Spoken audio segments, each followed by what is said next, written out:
जोगनी माता, नवकोटि कांतानी माता, कांतानी जिसको बोलते देवियों का जोगनी माता का सत्कार्य करते धर्म संस्थापना।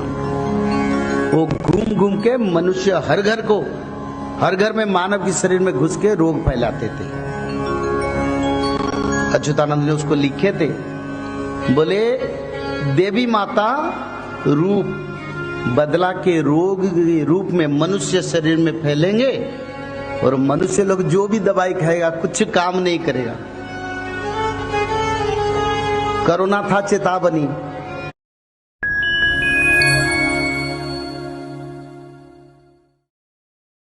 देखो ऐसे बीमारी आया, सारा ब्रह्मांड में हर देश को घूम घूम के परेशानी किया मानव को। और लोगों ने उसी समय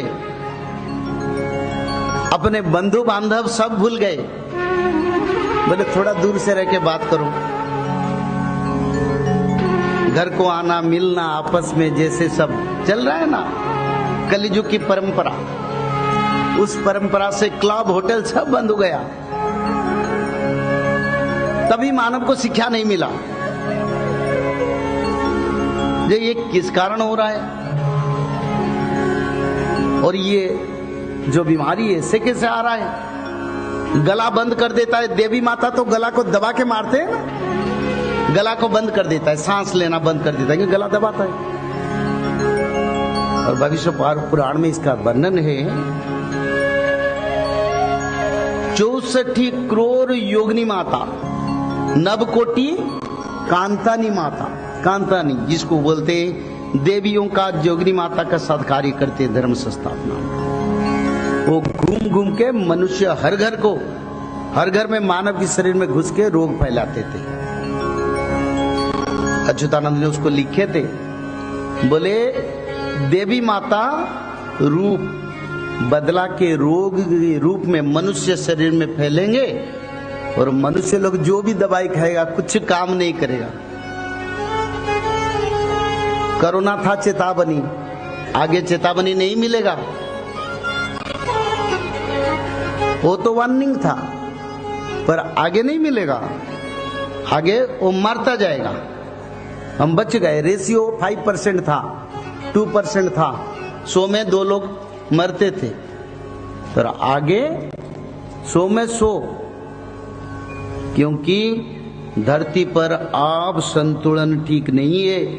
जल गहले सृष्टि नाश, जन गहले सृष्टि नाश, यानी जनसंख्या जितना बढ़ेगा सृष्टि का विनाश होता है। जब प्रलय होता है तब जनसंख्या बढ़ जाता है धरती की, और जन यानी मानव लोग का संख्या जब बढ़ता है तब धरती पर प्रलय आता है। तो अभी भी समय है।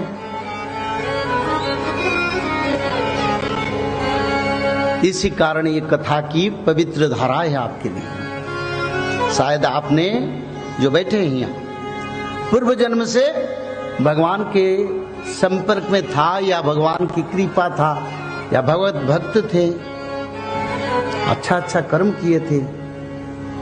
और एक बात, कोरोना में जो लोग मरे हैं ना, उनका शुद्धि क्रिया नहीं हुआ, श्राद्ध क्रिया नहीं हुआ है, अतृप्त आत्माओं के घूम रहे हैं। अरे शल्य विसर्जन तो गंगा माता में नहीं हुआ तो मुक्ति कैसे मिलेगा। और जो भूत प्रेत योनि में अपमृत्यु में जाते हैं ना, उनको 1 कल्प तक इंतजार करना पड़ता है।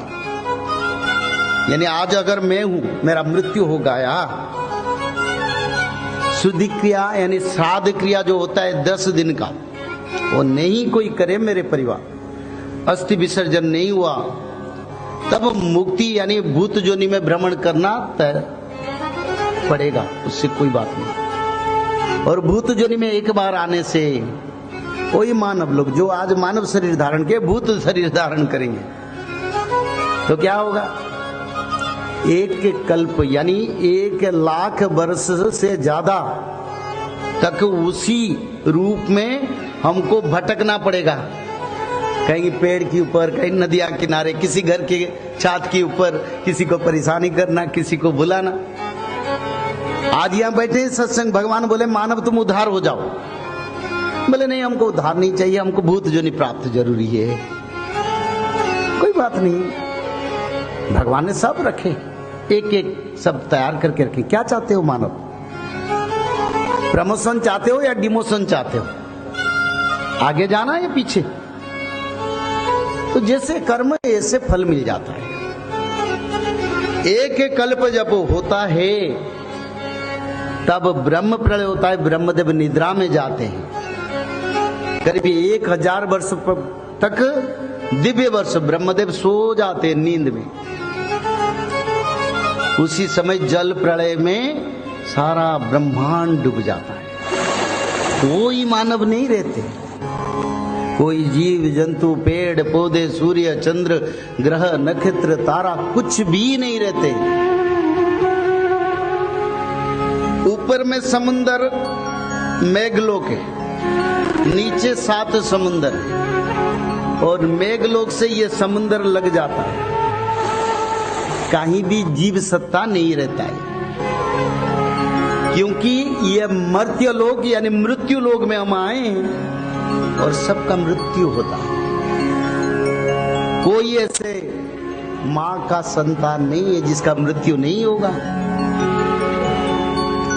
तो एक कल्प तक प्रेत जोनि में भ्रमण करते करते फिर जब कल्प के बाद ब्रह्म देव का नींद टूटता है तब नया सृष्टि होता है।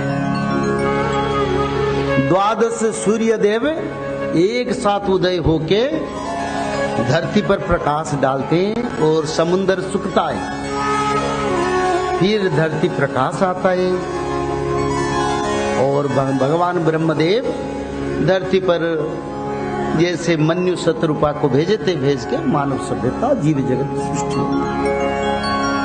और ब्रह्मपल के समय पर जितने भूत प्रेत जोनी और यम यंत्रणा में जो लोग को परेशानी में थे, उन्हीं लोगों का उद्धार हो जाता है।